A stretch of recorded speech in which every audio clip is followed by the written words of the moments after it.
এ হাসান, তুমি তোমার যে ওয়াজটা ভাইরাল হয়েছিল এটা একটু করো তো। কারেন্ট নাই ভাইরাল। হ্যাঁ সারা রাত মোবাইল টিপে সকাল 9টা থেকে মোবাইলের মাঝে চার্জ নাই, মোবাইলের মাঝে চার্জ নাই। এবার মাইকিং চলে সকাল 8টা থেকে বিকাল 4টা পর্যন্ত কারেন্ট থাকবে না। এবার টেনশন আছে না? নাই, সারাদিন কারেন্ট থাকবে না। আর যদি কারেন্ট না থাকে আমার মোবাইলটা বন্ধ হয়ে যাবে, আর ওই পারে কথা বলা যাবে না। এবার ওই পার থেকে রাগ করবে কি করবে না? করবে। এবার যখন বিকাল 4টা বেজে গেল, যেই মাত্র কারেন্ট আসলো আর মোবাইলটা চার্জে লাগাইয়ে টিপানো আরম্ভ। এবার মেসেজ করে হাই, এবার গিয়ে দেখে ওই পার থেকে ব্লক করে দিছে, ব্লক করে দিছে। এবার ছেলেটা তো টেনশনে আছে, হারে ব্লক করে দিল, আমাদের তো ভালোবাসা কোথায় গেল।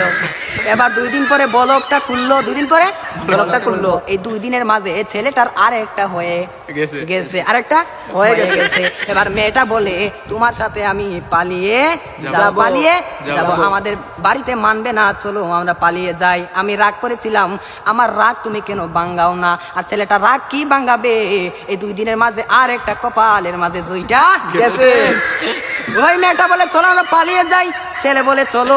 এবার ছেলেটা মনে মনে ভাবে তোমার একটা শিক্ষা দিতে হবে। এবার মেয়েটা সকালে স্টেশনের মাঝে গাড়ি গুটি লইয়া রেডি। এবার ছেলেটা তো আসে না, আর মেয়েটা বাড়িতে কি যাবে?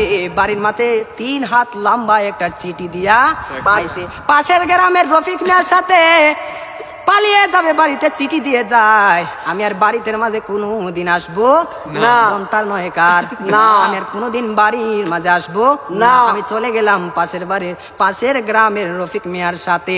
এবার রফিক মিয়া তো আর আসে না, না।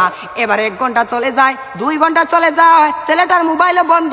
মেয়েটা তো আর বুঝার বাকি হলো না, আমাকে চলে গেল ছাড়িয়ে, আমাকে ফাঁকি দিল। এখন তো মরা ছাড়া আর কোনো উপায় নাই। পরের দিন সকালে মাইকের মাঝে আওয়াজ শোনা যায়, সকলে পড়ি ইন্না লিল্লাহি ওয়া ইন্না ইলাইহি রাজিউন।